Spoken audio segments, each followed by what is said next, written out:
Hello hello and welcome everyone, welcome to the channel. क्या हाल है आप लोगों के? फुल ऑन सुपर डुपर मौज मस्ती चल रही है कि नहीं? सबसे पहले मुझे ये बता दो। और आज हम इसी मौज मस्ती को कंटिन्यू करते हुए पढ़ने वाले हैं जी अपना next chapter, the Mughals 16 to 17 century. Trust me, सबसे ज्यादा इंटरेस्टिंग चैप्टर है भाई ये पूरी हिस्ट्री का। मतलब सिक्स्थ में, सेवन्थ में और एट्थ में तक इतना इंटरेस्टिंग कोई चैप्टर नहीं है। बहुत मजेदार है क्योंकि भाई मुगल्स के बारे में हमने क्या नहीं सुना, अकबर की पता नहीं कितनी कहानियां सुनी है हमने, शाहजहां का ताजमहल दिखा है। तो ये सारी चीजों के पीछे जो असली हिस्ट्री है ना, उसको जानने का सही वक्त आ चुका है। तो बने रहो मेरे साथ इस वीडियो में। बहुत सही तरीके से, बहुत मजेदार कहानियों के साथ आज हम हिस्ट्री को पढ़ेंगे। बिल्कुल बोरिंग नहीं बनने दूंगा और आपके लिए उतना ही पढ़ना है जितना अपने लिए जरूरी। So let's start the video. Okay जी, स्टार्टिंग करते हैं भाई कि थोड़ा सा मुगल्स का एक इंट्रोडक्शन मिल जाए। मुगल्स के इंट्रोडक्शन के लिए सबसे पहले आपको देखना चाहिए ये रेड फोर्ट। तो ये जो रेड फोर्ट है ना, ये क्या है? एक मुगल एम्परर ने बनवाया था। ये जो रेड फोर्ट है, यहाँ पे मुगल राजा रहा करते थे इतने बड़े लाल किला में। तो इतने बड़े बड़े मॉन्यूमेंट्स हमारे देश में हैं जो इन्होंने बनवाया, मुगल्स ने बनवाया। पढ़ते हैं तो शुरू करते हैं। Ruling as large a territory as the Indian subcontinent with such a diversity of people and culture was an extremely difficult task for any ruler to accomplish in the middle ages। तो अब हम जिस middle age की बात कर रहे हैं भाई, ये अशोक के टाइम की बात तो चल नहीं रही। अब बात चल रही है जहाँ छोटे छोटे बहुत सारे राजा हमारे देश में आते थे, आ गए थे। ऐसे में एक इतना बड़ा एम्पायर बनाना जो लगभग पूरे देश को कवर कर दे, ये बहुत मुश्किल काम था। किसी के लिए भी बच्चों वाली बात नहीं थी। Quite in contrast to their predecessors, the Mughals created an empire and accomplished what had seemed possible for only short period of time। Irrespective of कि जो मुगल्स थे, उनके जो प्रेडिसेसर्स थे, मतलब उनके जो दादा परदादा थे, उन्होंने जो करा, मुगल्स ने भाई लिटरली पलट के रख दिया सत्ता। उन्होंने वो करके दिखाया जो लोग मात्र 2-3 साल के लिए कर पाते थे, उन्होंने वो कई साल तक करके दिखाया। कैसे करा वो पढ़ेंगे यार, यही तो कहानी है, अभी तो बस इंट्रोडक्शन चल रहा है। From the later half of the 16th century, they extended their kingdom from Agra and Delhi until in the 17th century they controlled nearly all the subcontinent। भाई बात कर रहे हैं 16वीं सदी की, जब से उनका जो मेन सेंटर थे वो कौन से थे? दिल्ली और आगरा से लेके 17th सेंचुरी तक आते आते हाल ये हो गया था कि ऑलमोस्ट पूरा सब कॉन्टिनेंट उन्हीं के अंडर में आता था, मुगल्स के अंडर में आता था। ये बात हो रही है भाई बाबर से, जब अकबर से औरंगजेब की बात आती है, तो औरंगजेब के टाइम पे ऑलमोस्ट पैन इंडिया कवर हो गया था मुगल एम्पायर के अंदर ही, जो कि किसी भी एम्पायर के लिए बच्चों वाली बात नहीं थी।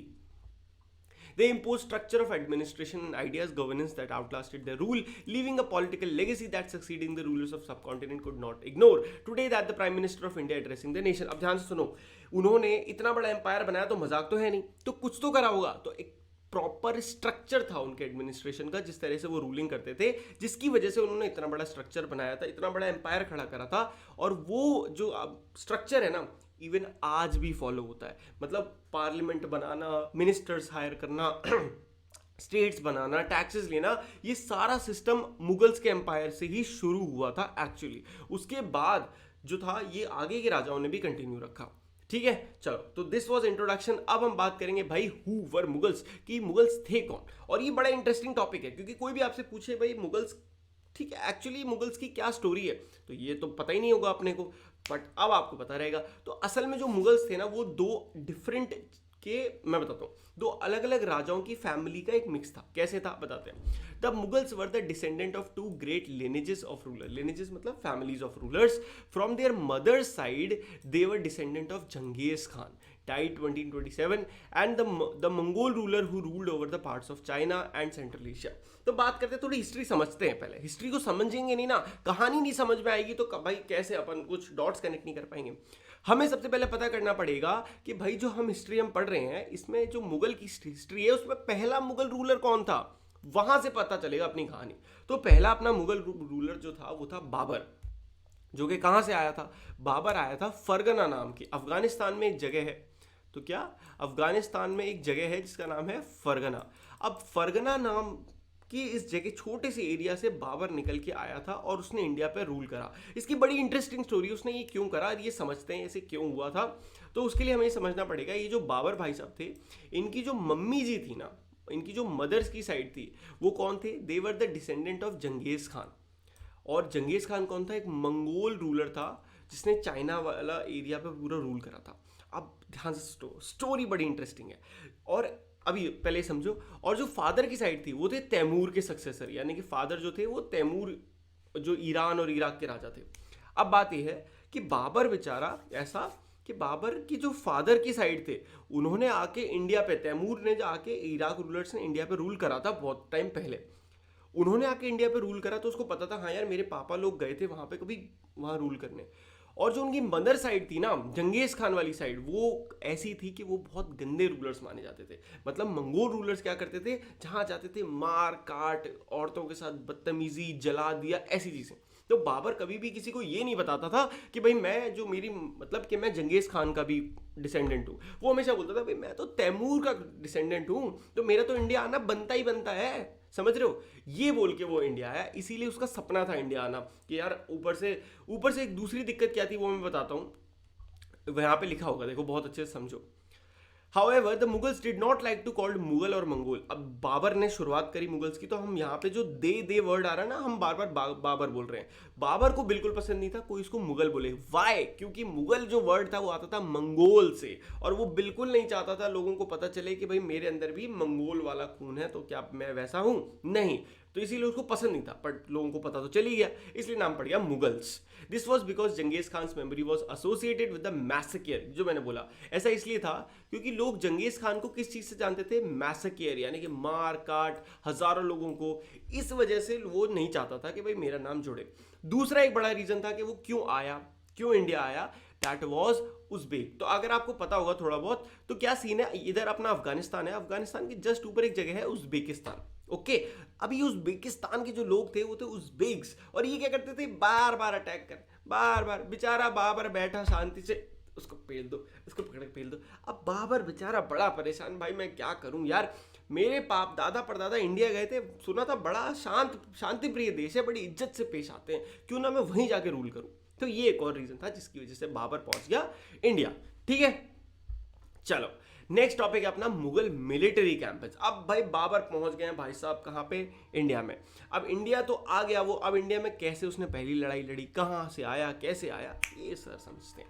Babar the first Mughal emperor, जो कि 1526 में आया था और 1530 मात्र 4 साल रूल कर पाया। सोचो मात्र 4 साल। बेचारे की क्या बेचारा था भाई, तुम सुनना उसकी कहानी सुनो, तुम बोलोगे बेचारा था यार।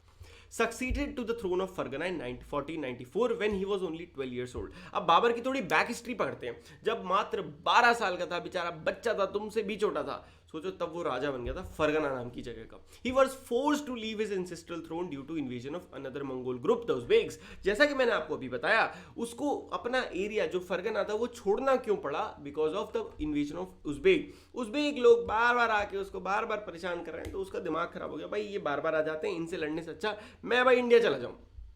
तो कई साल तक इधर उधर भटकता रहा। तब उसने काबुल जो कि इंडिया के बहुत पास अफगानिस्तान में था, वो काबुल पहुंच गया। काबुल में जाके उसको पता चल गया, अरे भाई साहब इंडिया पहुंच गया, ये तो इंडिया से तो बहुत पास है, अब तो मजा आ गया, अब let's go to India. In 1526 he defeated the Sultan of Delhi Ibrahim Lodi at Panipat and captured Delhi. अब आपने पानीपत का नाम जरूर सुना होगा, चाहे मूवीज में सुना होगा या कहीं ना कहीं सुना होगा। तो पानीपत क्या है भैया? एक जगह है हरियाणा में। वो क्या था, वो उस जगह पे पानीपत में लड़ाई हुई थी, किसकी? जो कि इंडिया का उस समय का सबसे बड़ा रूलर था, जिसका नाम था इब्राहिम लोदी, जो दिल्ली पे राज कर रहा था। और वहीं पे बाबर जो था भाई, Babur was very very smart actually, क्योंकि भाई वो क्या था, उसको पता था कि मैं ऐसे जाऊंगा तो भाई पिट जाऊंगा। उसने क्या करा, अदर अब्रॉड कंट्री से वो लेके आया नए नए गनमेन्स को, मतलब वो लेके आया कैनन, कभी कुछ अलग अलग मशीन लेके आया, क्योंकि उसको पता था भाई मारना तो मुझे है इनको कैसे भी करके, और सेम टेक्नोलॉजी से तो नहीं हरा पाऊंगा। तो वो इसने तैयारी करी काबुल में रह के, पानीपत में जाके लड़ाई करी 1526 में, जिसे कहते हैं फर्स्ट बैटल ऑफ पानीपत। और वहीं से शुरू हो चुकी है मुगल एम्पायर की शुरुआत, क्योंकि उसने इब्राहिम लोदी को वहां पे हरा दिया, और वो बन गया क्या? वो बन गया राजा दिल्ली का। उसने बोल दिया भाई अब मैं बन गया सीधे दिल्ली का राजा, अब मैं पूरे देश को अपना कर दूंगा, ये उसने सोच लिया। ठीक है, तो जब वो आया तो उसने कौन कौन सा एरिया कैप्चर करा? दिल्ली और आगरा, जो कि इब्राहिम लोदी जो वहां का रूलर था उसके अंडर में था। अब वो किसके अंडर में आ गया? बाबर के। और यहां से शुरुआत हो चुकी है किसकी? अपने मुगल एम्पायर की। तो मुगल एम्पायर की शुरुआत कहां से हुई थी? 1526 से। वेरी गुड, ये फोटो देख लो भाई, इस फोटो को देख के तुम्हें समझ में आएगा कि मुगल एम्पायर एक्चुअली में कितना ज्यादा बड़ा था। सोच रहे हो, इतना सारा पूरा एरिया मुगल एम्पायर था। और ये वाले जो इतने भी आपको दिख रहे हैं ना, जितनों में क्या लिखा हुआ है नीचे, ईयर लिखा हुआ है, ये सारे वो एरियाज हैं जो अकबर ने अपने अंडर में लिए हैं। तो जितने भी मेन मेन एरिया आपको बड़े बड़े दिख रहे हैं, सब अकबर ने लिया। अकबर की तो बहुत मजेदार चुम्मा आदमी था भाई वो। उसके बारे में तुम पढ़ोगे, तुम बोलोगे भाई अब वाह, ये है ना कुछ सही बंदा। अब देखते हैं, चलो। अब मुगल का ट्रेडिशन ऑफ सक्सेशन बहुत इंपॉर्टेंट है पढ़ना। भाई मुगल्स लोगों में एक बड़ा इरिटेशन, मतलब दिक्कत थी भाई। जो हमारे मतलब इससे पहले जो रूलर थे, हिंदू रूलर थे, उनके में क्या था, जो सबसे बड़ा बेटा वो बन गया राजा, टेंशन नहीं लेने का। बट मुगल्स में ऐसा नहीं था, क्योंकि वो बहुत लॉजिकल सोचते थे, ज्यादा लॉजिकल दिमाग लगाते थे, उसके चक्कर में उनका खुद ही हालत खराब हो जाती थी। तो उन्होंने एक नया सिस्टम लाया, दैट इज कॉल्ड को पार्सनरी। देखो, प्राइमोजेनिचर क्या होता है? प्राइमोजेनिचर एक वर्ड होता है जिसका मतलब होता है कि आपका सबसे बड़ा बेटा राजा बन जाएगा। इससे पहले तक ये सिस्टम चलता आ रहा था, बट ना, मुगल आए, उन्होंने बोला हम नहीं करेंगे ऐसे। मुगल ने आगे सारा सिस्टम खेल खराब कर दिया। इसलिए खराब करा बिकॉज जो को पार्सनरी सिस्टम होता है, वहां पे क्या किया जाता है कि जो भी एक राजा है, उसकी जितनी प्रॉपर्टी है वो बट जाती है उसके बच्चों में, और फिर वो बच्चे आपस में मिलकर देख लें भाई किसको कितनी बड़ी मिलेगी, जिसकी वजह से 100% हर लड़ाई होती है। जितने भाई थे सब में लड़ाई होती है। अभी आप देखना हिस्ट्री में। तो अब आपको समझ में आ गया ना, को पार्सनरी मतलब देखो कस्टम ऑफ इनहेरिटेंस और a division of inheritance amongst all the son. तो भाई सारे बेटों के बीच में इक्वल वो होना चाहिए, बस इसे कहते हैं को पार्सनरी। अब बात करते हैं मुगल्स की relationship with other rulers, and this was extremely important. The Mughal rulers campaigned constantly against rulers who refuse to accept their authority, but as the Mughals became powerful and many other rulers also joined the voluntary. तो देखो story, अब आगे बढ़ते हैं। बाबर आ गया। यहाँ पे actually NCERT वालों ने कहीं नहीं लिखा, बट तो क्या हुआ, हम तो समझेंगे ना, कहानी के बिना मजा नहीं आएगा। अगला हीरो आता है अपना भाई हुमायूं। सबसे पहला हीरो बाबर। बाबर आया, 4 साल तक बेचारा जिंदा रहा। 4 साल के बाद उसको मार दिया, क्योंकि वो इतना ऑलरेडी लड़ चुका था, बुढ़ा हो गया था आते आते इंडिया, इतने मेहनत करके आया था। बट उसका बेटा था हुमायूं। अब हुमायूं के साथ दिक्कत ये थी कि भाई हुमायूं का सिस्टम गड़बड़ी हो गया। कि थोड़ा सा आपको हिस्ट्री में ये लिखा नहीं एनसीईआरटी में, बट कहानी तो पता होनी चाहिए ना। अब देखो यहाँ पे कुछ दिल्ली के पास ही कुछ अफगान रूलर्स थे, जिसमें एक बड़ा नाम था शेर शाह सूरी, सूरी डायनेस्टी जिसे कहते हैं ना। अब ये पठान लोग थे भाई, बड़े खतरनाक थे, ज्यादा किसी की सुनते नहीं थे, इनको चाहिए अपने मन की। हुमायूं ने बोला ना, मैं तो होने नहीं दूंगा तुम्हारे मन की, मैं तो तुमसे लड़ूंगा। तो इन्होंने क्या करा, इन्होंने भाई बोला अच्छा जी तू लड़ेगा। 10 साल हुमायूं को राज करने दिया। 10 साल बाद हुमायूं को पटक दिया। हुमायूं को बेचारा वापस जाना पड़ा उसको ईरान, और 10 साल तक बीच में सूरी डायनेस्टी आ गई। तो ये लिखा कहीं नहीं है, बट स्टोरी है। अब कहानी के बिना तो कैसे समझ में आएगा, समझ रहे हो। तो 10 साल के लिए हुमायूं को जाना पड़ा बाहर, और 10 साल के लिए बेचारे आ गए सूरी डायनेस्टी। अब सूरी डायनेस्टी मौज कर रही थी, सब कुछ बढ़िया चल रहा था। एंड एक्चुअली अगर आपको मैं थोड़ी सीक्रेट हिस्ट्री भी बताऊं, तो देवर द सूरी डायनेस्टी, जिन्होंने क्या करा था, जिन्होंने जो पूरा अकबर का सिस्टम माना जाता है ना, कि जितना भी उन्होंने बहुत एडवांस सिस्टम था, वो सूरी डायनेस्टी के टाइम शुरू हो गया था, बट वो अकबर ने कॉपी करा था। अब ठीक है वो सब छोड़ो, बट ये तो सब कहानियां हैं जनरल नॉलेज के लिए। बट अब अपना सीन चल रहा है कि मुगल के रिलेशनशिप कैसे थे बाकी अदर रूलर्स के साथ। तो जो दिक्कत ये थी वो थी कि बाबर एंड हुमायूं, जो स्टार्टिंग के 2 राजा थे, उन दोनों ने ही इज्जत नहीं, उन्होंने दोनों ने सोचा भाई मैं सबसे लड़के सबको हरा दूंगा और राजा बन जाऊंगा, विच इज नॉट पॉसिबल। भाई आप सबसे तो नहीं लड़ सकते, आपको दोस्ती करके राजा बनना पड़ेगा। तो ये चीज किसको आती थी, अकबर को आती थी। तो जैसे ही अकबर बना राजा, अकबर को ये चीज अच्छे से पता थी कि भाई जब तक मैं दोस्ती नहीं करूंगा मैं तो नहीं राज कर पाऊंगा। सो अकबर क्या करता था, बहुत इंपॉर्टेंट चीज करता था, आप ध्यान से समझो, कि जिससे भी लड़ाई हो गई, जिसको भी हराया, उसकी बेइज्जती बिल्कुल नहीं करता था, उसको उसका एरिया वापस कर देता था। बस बोलता था कि आज से आप मुगल एम्पायर के अंडर में आ गए, दैट्स इट, बस। ये देख के राजाओं का दिल पिघल जाता था कि भाई क्या राजा है भाई, इसने हमारा पूरा एम्पायर हमसे जीत लिया और हमें सब कुछ वापस कर दिया। ये होता है राजा, इसे कहते हैं राजा। तो ये बहुत बड़ी बात थी, यही वो मेन रीजन था जिसकी वजह से मुगल एम्पायर इतना बड़ा बन पाया, क्योंकि अकबर को पता था कि सबसे लड़के नहीं, सबको लेके ही आगे बढ़ सकते हैं। ठीक है, चलो। The Rajputs are a good example of this. Many of them married their daughters into Mughal families and received high position, but many resided as well. Very interesting. Rajput जो थे भाई वो अलग कास्ट थी। वो राजपूत लोग क्या थे, बड़े प्राइड पसंद आदमी थे। वो क्या करते थे, गला कट जाए पर झुकेंगे नहीं। क्या बोला मैंने, वो ऐसे लोग थे कि भाई उनके लिए गला कटना मंजूर है पर झुकेंगे नहीं।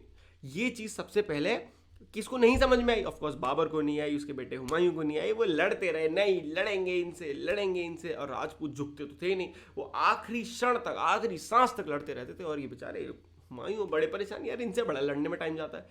अकबर समझदार था, उसको पता थी भाई ये बात कि राजपूत जो है बड़े प्यारे लोग हैं, ऐसा नहीं है कि ये लोग अच्छे नहीं है, बस ये क्या है, इनको अपनी शान बहुत पसंद है। अकबर ने कहा ठीक है, वेल एंड गुड भाई, इनसे मेरी बात कराओ, मैं इनसे डील करता हूँ, आप इनको इज्जत दो, इनसे अपना काम कराओ। और उसने यही करा, राजपूत के साथ उसने एक डील कर ली। क्या डील करी कि भाई एक तो खूब शादियां कराई, मिक्स, मुगल राजपूत, राजपूत मुगल। उसने खुद एक राजपूत लड़की से शादी कर ली। किसने?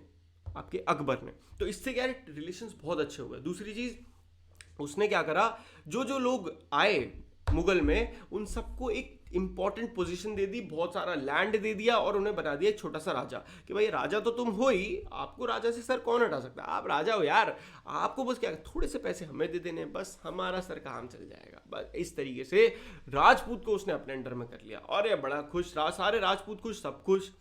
The Sisodia Rajput of Mewar refused to accept Mughal authority for a long time. Once defeated, however, they were honorably treated by the Mughal. अब ध्यान समझो, ऐसे भी कुछ थे जो भाई लड़ते थे, भाई ऐसे थोड़ी दे देंगे ना, हम तो लड़ेंगे भाई, हम तो राजा है।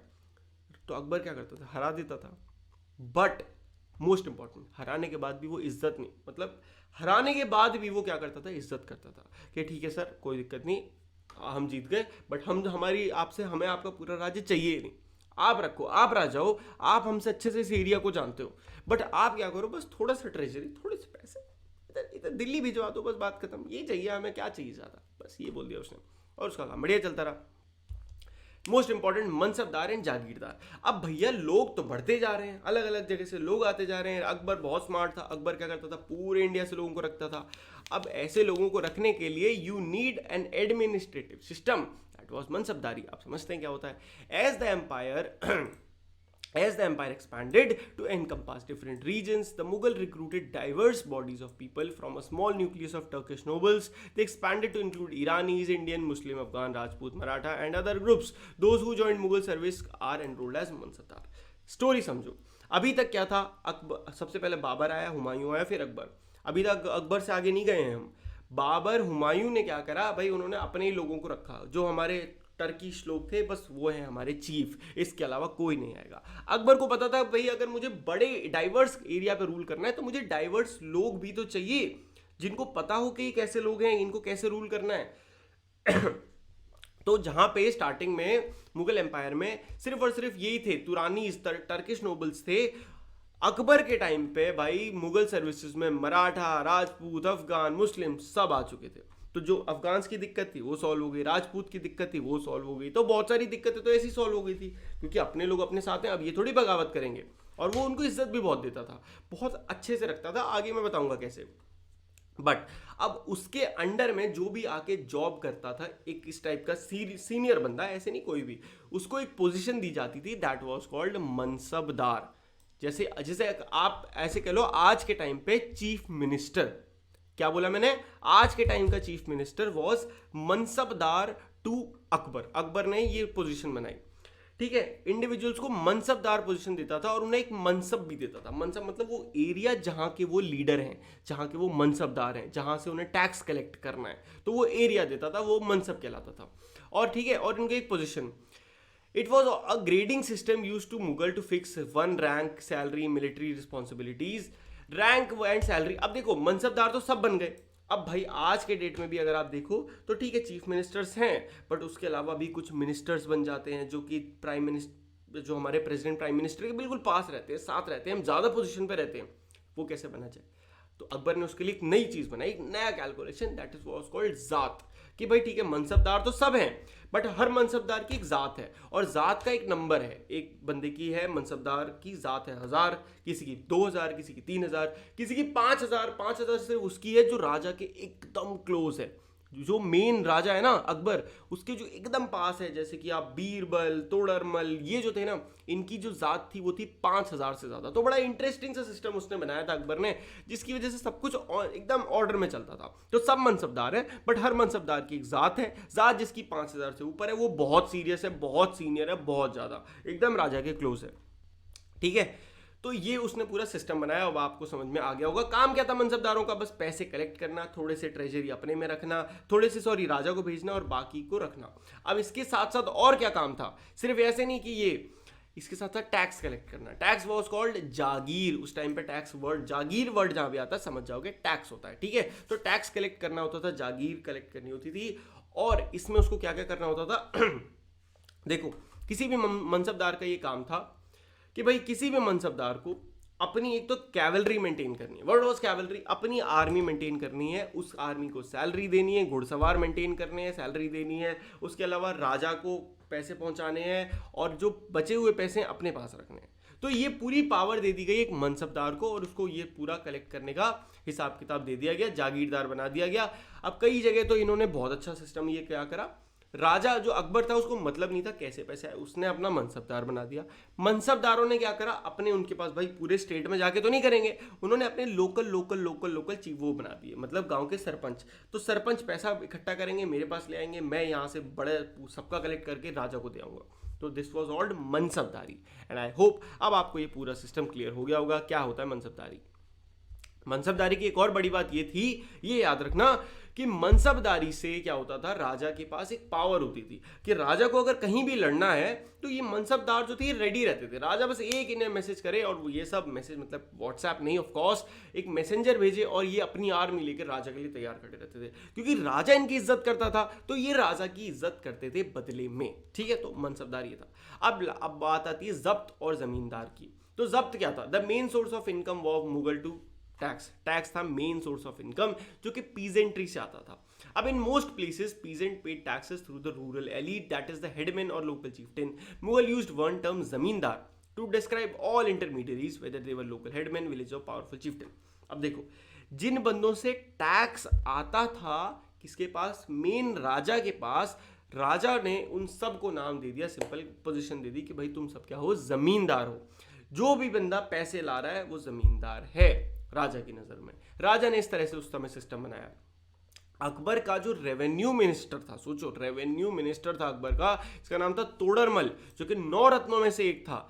उसने पूरे क्रॉप एरिया का एक बड़ा अच्छा सा सर्वे करा और 10 साल तक के लिए उसने ये पूरा सर्वे रन करा, 1570 से 80 तक। उसके डेटा और के बेसिस पे उसने हर डिफरेंट क्रॉप की एक क्या रखा, एक टैक्स फिक्स करा। जैसे अगर आप ये उगा रहे हो तो इसका इतना टैक्स, इतना अनाज देना पड़ेगा, अनाज उगा रहे हो इतने % देना पड़ेगा, ये उगा रहे हो तो इतना देना पड़ेगा। तो ये सब रूल्स बना दिए गए। अकबर के टाइम पे बहुत ही फिक्स्ड रूल्स थे जिसकी वजह से सब उनको मान पाते थे। अब दिस रेवेन्यू सिस्टम को कहा जाता था जब्त। क्या कहा जाता था, zabt. It was prevalent in those areas where Mughal administration could survey the land and keep very careful account. This was not possible in provinces such as Gujarat and Bengal. अब ये जो जब्त और जमींदारी वाला सिस्टम था, ये सिर्फ अपने ही एरिया में आप कर पाते थे जहां पे राजा खुद रूल कर रहा है। बहुत दूर के जो एरिया है राजा से, दिल्ली से बंगाल दूर है, गुजरात दूर है, वहां नहीं कर पाता था राजा ये, ठीक है। तो ये कहां था, जब्त और जमींदारी अपने अपने एरिया में जहां पे सर्विस करा सकें। तो in some areas, zamindar exercised a great deal of power. The exploitation by Mughal administration could drive them to rebellion. Sometimes zamindar and peasants of the same caste allied in rebelling against Mughal authority. These peasants' revolt challenged the stability of Mughal Empire from the end of 17th century. तो कुछ areas में scene ये था कि भाई जो जमींदार थे, अब देखो बात यहाँ पे चल रही है किसकी, अकबर आ गया। अकबर के बाद जो और रूलर्स आए उसमें हम बात करें औरंगजेब के टाइम की, ठीक है। अकबर के बाद और भी रूलर्स आए आपका, ठीक है, जिसने शाहजहां आया, ठीक है। उसके बाद आप क्या है, औरंगजेब। अब औरंगजेब जो था वो कैसा था, थोड़ा बैड रूलर था, यानी कि वो इज्जत नहीं करता था अकबर की तरह, वो सबकी ऐसी करके रखता था। तो बस उसकी वजह से क्या दिक्कत होती थी, कई जमींदार गुस्सा हो जाते थे क्योंकि भाई वो बहुत टैक्स करता था, बहुत ज्यादा, जिसकी वजह से रेबेलियंस बहुत बढ़ने लग गए थे। 17th सेंचुरी की बात कर रहे हैं, ठीक है, क्योंकि 17th सेंचुरी में ही औरंगजेब था। अब बात करते हैं अकबरनामा और ऐने अकबरी में बता देता हूँ क्या था। तो अकबर ने एक बार अपने बहुत ही क्लोज फ्रेंड और अपने एक जो स्पेशल मिनिस्टर था अबुल फजल, उसको कहा कि यार तुम यार ये मेरे बारे में और मेरे पूरे एम्पायर के बारे में कुछ लिखो यार, किताब विताब लिखो, बहुत बड़े राइटर थे वो।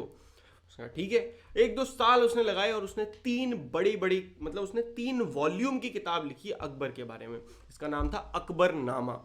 पहली जो 2 वॉल्यूम थी वो बात करती थी, मतलब फर्स्ट वॉल्यूम जो थी वो थी बात कर अकबर के एंसेस्टर्स के बारे में। उसके बाद की वॉल्यूम, सेकंड वॉल्यूम बात करती थी कि भाई क्या क्या करवाया है अकबर ने, क्या क्या उसने बनवाया है।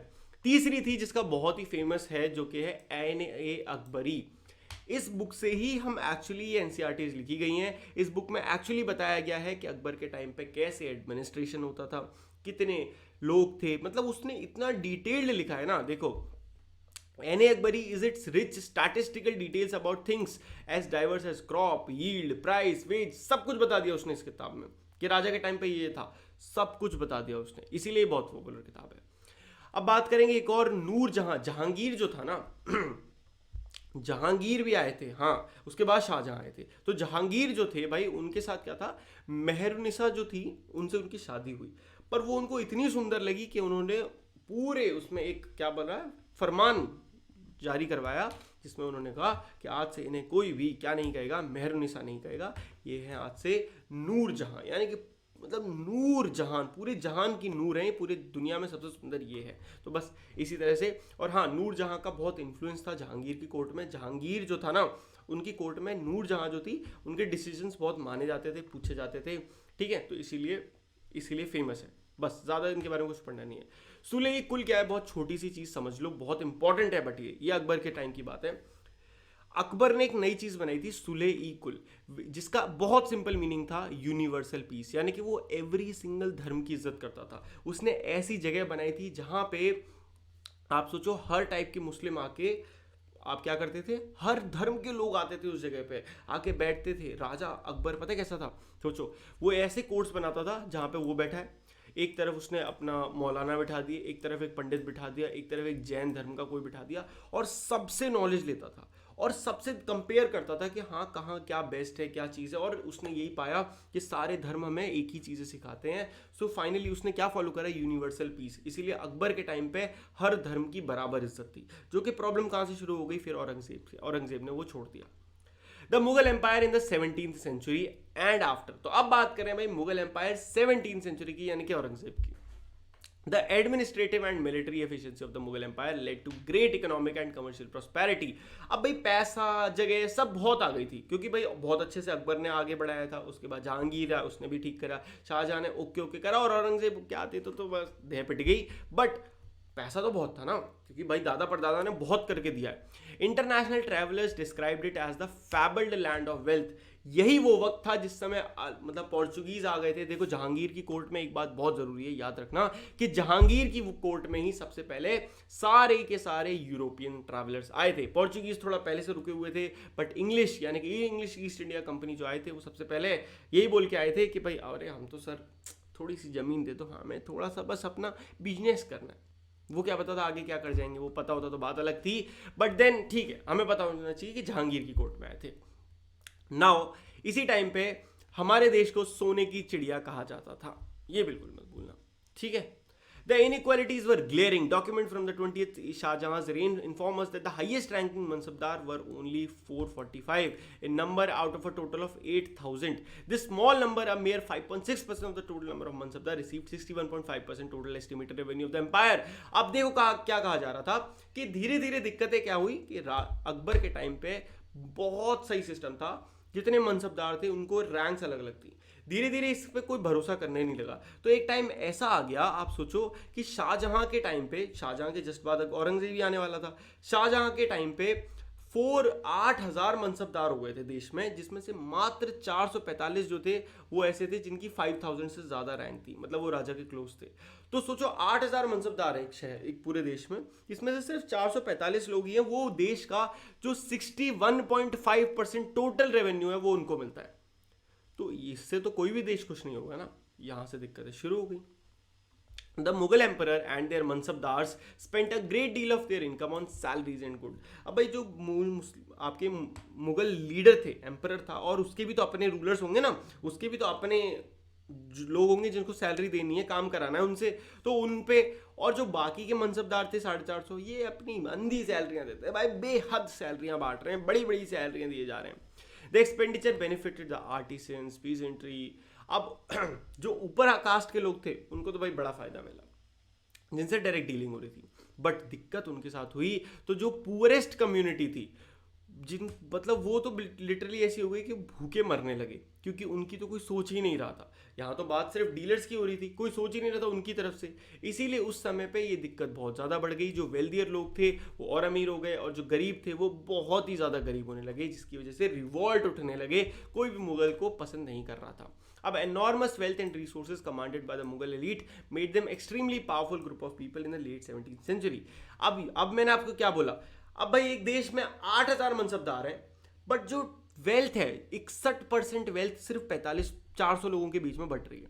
तो एक बात सोचो, अगर मैं ही हूँ, मेरे पास इतना पैसा आ रहा है, तो मेरे दिमाग भी तो खराब हो सकता है। मैं भी तो सोच सकता हूँ यार क्या ये राजा, इसको तो मैं गोली मार दूँ, मैं बन जाऊँ राजा। ये होती है गलत फीलिंग, किसी भी राजा के मन में जहाँ आ जाती है वहाँ सिस्टम खराब हो जाता है। सो यही हुआ औरंगजेब के केस में भी। भाई सेम प्रॉब्लम ये थी कि जब इतने कम लोग बचे हैं पावर वाले, तो वो तो यही सोचेंगे ना कि यार इस राजा को मार दो, फिर तो पावरफुल मैं हो गया। ये दिक्कतें होने लगी। As the authority of the Mughal emperor slowly declined, his servants emerged as powerful center of power in the region. उनके जो सर्वेंट थे, यानी कि वही जो उनके अंडर में मिनिस्टर काम कर रहे थे, वही बन गए बाद में powerful leader. They constituted new dynasties and held the command of provinces like Hyderabad, Awadh. उन्होंने अपनी नई डायनेस्टीज बनाई, जैसे Hyderabad, Awadh. Although they continued to recognize the Mughal emperor in Delhi as their master, the 18th century provinces of the empire had consolidated their independent political identities. अभी भी वो ये मानते थे कि हाँ ठीक है, हमारे जो मास्टर हैं भाई वो दिल्ली में रहने वाले कौन है, मुगल एम्पायर है, बट वो दिल्ली में ही रहे, दिल्ली से बाहर ना है, हम बस इतनी इज्जत करते हैं उनकी, बस ऐसा बोलते थे वो। ठीक है, सो बस आई होप इतना आपको चैप्टर अच्छा लगा होगा। आपको मुगल एम्पायर के बारे में भाई बहुत कुछ सीखने को मिला होगा, आई एम प्रीटी श्योर। कहानियां बहुत सारी हैं, बट यार थोड़ा सा हमें एनसीईआरटी स्पेसिफिक रहना पड़ता है ना। आप सोचो एनसीईआरटी में नाम तक नहीं दिए हैं ज़्यादा, बट कोई दिक्कत नहीं। आई होप आपको मजा आया होगा। ये वीडियो अच्छी लगी हो तो क्या करना है भाई, बस सिंपली वीडियो को लाइक करना है, अपने दोस्तों के साथ शेयर करना है, और ऐसी मौज मस्ती और चिल वाली पढ़ाई के लिए इस चैनल को सब्सक्राइब करना बिल्कुल मत भूलना। नोट्स चाहिए, मेरे से डाउट्स पूछने, तो टेलीग्राम ग्रुप का लिंक है डिस्क्रिप्शन में, उसको ज्वाइन कर लो, वहाँ पे मिलते हैं डायरेक्टली सब कुछ। ठीक है, चलो मिलते हैं नेक्स्ट वीडियो में, तब तक के लिए जी गुड बाय, टेक केयर, मौज मस्ती करते रहिए, बाय बाय।